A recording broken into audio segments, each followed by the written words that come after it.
Almost reached. ఇంకా 170 kilometres ఉంది.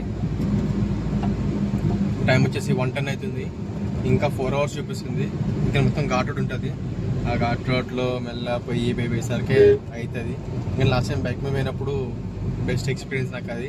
One of the craziest experience I ever had. midnight 12కి ghat road, అది కూడా గోవా. అది అసలుకి యూ కాంట్ ఈవెన్ ఇమాజిన్. బస్సులు లారీలు వస్తూనే ఉంటాయి, వాటికి బ్రేకులు ఉండవు, ఏముండవు, హారన్లు వాడరు, ఏం వాడరు, జప్పదప్పు వస్తూనే ఉంటారు. ఇంకా నేను R15 పోయాను. R15 అయితే దానికి లైట్ ఉండదు, ఏముండదు. అసలు అది వేరే లెవెల్ ఎక్స్పీరియన్స్ నిజంగా. దూరం తీరిపోయింది అన్నట్టు.